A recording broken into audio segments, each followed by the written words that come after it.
আজকের এই আলোচনা সভা ও সাংস্কৃতিক অনুষ্ঠানের শ্রদ্ধেয় সভাপতি জনাব আব্দুল রাজ্জাক খান ব্যাপারী, মঞ্চে উপবিষ্ট আছেন আজকের অনুষ্ঠানের প্রধান অতিথি শ্রীপুর উপজেলা পরিষদের সাবেক চেয়ারম্যান, গাজীপুর জেলা আওয়ামী লীগের সাংগঠনিক সম্পাদক, শ্রীপুরের গণমানুষের নেতা জননেতা ইকবাল হোসেন সবুজের অত্যন্ত বিশ্বস্ত সহচর, সাবেক ছাত্রনেতা, বাংলাদেশ আওয়ামী যুবলীগের গাজীপুর জেলা শাখার সাবেক দপ্তর সম্পাদক, বর্তমান শ্রীপুর উপজেলা আওয়ামী লীগের প্রভাবশালী আওয়ামী লীগ নেতা জনাব আইয়ুব হাসান ভুইয়া মঞ্চে উপবিষ্ট আছেন, যার নামটি না বললেই নয়।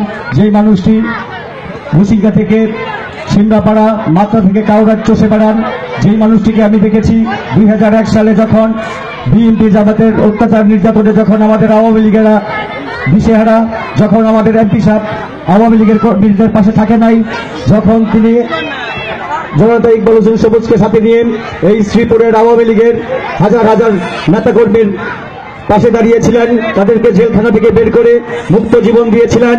যেই মানুষটি শ্রীপুর উপজেলা পরিষদের সাবেক নির্বাচনের প্রধান সমন্বয়কারী, সদ্য শ্রীপুর পৌরসভা নির্বাচনের নবনির্বাচিত মেয়র আল্লাহ সামিসুর রহমানের তিনবার নির্বাচনের প্রধান সমন্বয়কারী, শ্রীপুর উপজেলা আওয়ামী লীগের প্রভাবশালী আওয়ামী লীগ নেতা জনাব মাহতাবউদ্দিন উপস্থিত আছেন আজকের এই সাংস্কৃতিক অনুষ্ঠানের সম্মানিত উদ্বোধক আমার শ্রদ্ধেয় ভজন বড় ভাই, শ্রীপুর উপজেলা যুবলীগকে যিনি সংগঠিত করার জন্য দিনরাত পরিশ্রম করে যাচ্ছেন, যেই মানুষটি বঙ্গবন্ধু জাতীয় চার নেতা পরিষদকে শ্রীপুর উপজেলায় প্রতিষ্ঠা করার জন্য আমাকে সার্বিক সহযোগিতা করেছেন, উজ্জ্বল হোসেন বিয়ে, এই মামুনের কৃতি সন্তান। উপস্থিত আরো অন্যান্য নেতৃবৃন্দ, সময় স্বল্পতার জন্য সকলের নাম বললাম না, এই জন্য ক্ষমা চেয়ে নিচ্ছি। আজকে আমি এই মহান স্বাধীনতা দিবস উদযাপনের উপলক্ষে আমি শুধু আমার সামনে যেই মা বোনেরা বসে আছেন, যেই কোমলবতী শিশুরা আছেন, তাদের উদ্দেশ্য করে শিক্ষক শিক্ষিকাদের দৃষ্টি আকর্ষণ করতে চাই। আমরা যখন বিদ্যালয়ে পড়ালেখা করেছি তখন দেখেছি পাঠ্যপুস্তকে মুক্তিযুদ্ধের চেতনা, মুক্তিযুদ্ধের ইতিহাস ভুলভাবে বিকৃতিভাবে আমাদের সামনে উপস্থাপন করা হয়েছে। আমরা জাতি তখন ওই ভুল এবং মিথ্যা ইতিহাস পড়ে আমরা বিভ্রান্ত হয়েছিলাম।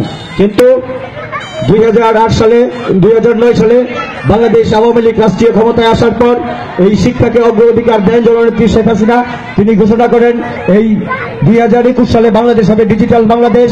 ওই সময় আমাদের শ্রীপুর উপজেলা পরিষদের চেয়ারম্যান ছিলেন জননেতা ইকবাল হোসেন সবুজ, যাকে আপনারা মাস মাখাপতিকে নির্বাচিত করেছিলেন।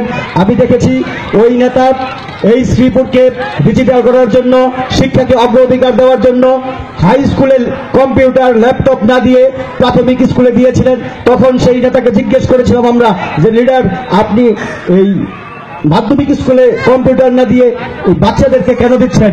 তখন উনি আমাদেরকে, সবুজ ভাই আমাদেরকে বলেছিল, কারণ 2021 সালে এরা পূর্ণাঙ্গ ডিজিটাল বাংলাদেশ পাবে, তাই কম্পিউটার তারাই পাওয়ার যোগ্য।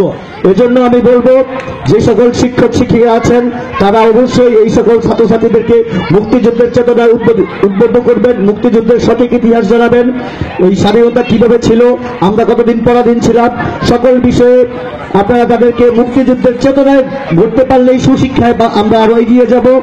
আর এখানে উপস্থিত নেতৃবৃন্দ সহ যারা আছেন সকলের কাছে আমি দোয়া চাই। আপনারা জানেন আমরা জননেতা ইকবাল হোসেন সবুজের অনুসারী। আমাদের জননেতা ইকবাল হোসেন সবুজ এই শ্রীপুরের লাখো মানুষকে কথা দিয়েছেন, উনি যখন এই শ্রীপুরের রাজনীতি শুরু করেন প্রত্যেকটি দেওয়ালে লিখেছিলেন যেই রাজনীতি মানবতার, সেই রাজনীতি আবার আমাদের পরিচয় হোক, আমি আপনাদের লোক।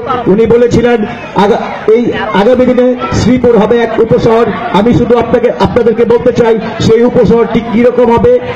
এমন একটি উপশহর আমরা গড়ার জন্য কাজ করে যাচ্ছি, যেই শ্রীপুরে আমার মা বোনেরা নিরাপদে নিশ্চিন্তে পথ চলবে। এমন একটি শ্রীপুর হবে যেই শ্রীপুরে আমার কৃষক পিতা তার উৎপাদিত কৃষি পণ্যের ন্যায্য মূল্য পাবে। এমন একটি শ্রীপুর হবে যেই শ্রীপুরে আমার শ্রমিক ভাই বোনদের মাথার ঘাম শুকানোর পূর্বেই তাদের মজুরি দিতে হবে। এমন একটি শ্রীপুর হবে যেই শ্রীপুরে থাকবে না কোনো ভূমি দখল, সন্ত্রাস, চাঁদাবাজ, মাদক। সুখী সমৃদ্ধশালী এক শ্রীপুর গড়ার লক্ষ্য নিয়ে আমরা পরিশ্রম করে যাচ্ছি। এজন্য উপস্থিত যারা আছেন সকলের পায়ের উপর হাত রেখে আমরা দোয়া চাই, আপনারা আমাদের জন্য দোয়া করবেন। এই শ্রীপুরে যারা বর্তমান আওয়ামী লীগকে শাসন শোষণ করছেন তাদের অনুসারী যাতে না হয়ে আমরা এই শ্রীপুরে ইকবাল হোসেন সবুজের নেতৃত্বে যেই কথাগুলো বললাম এগুলো যাতে বাস্তবায়ন করতে পারি এবং এই জ্ঞানের আলো ক্রিকেটের জ্ঞানের আলো কিন্ডার গার্ডেনের সার্বিক যেই সহযোগিতা লাগে আমাদের উদ্বোধক সহ আমি আছি, আমাদের প্রধান অতিথি এবং আজকের সম্মানিত অতিথি আছে, আমরা সার্বিকভাবে এই বিদ্যালয়ের পাশে থাকার চেষ্টা করব। আমরা জানি শিক্ষায় মানুষকে উন্নত করে, শিক্ষায় দেশকে উন্নত করে। সবাইকে সংগ্রামী সালাম, আসসালামু আলাইকুম। জয় বাংলা, জয় বাংলা।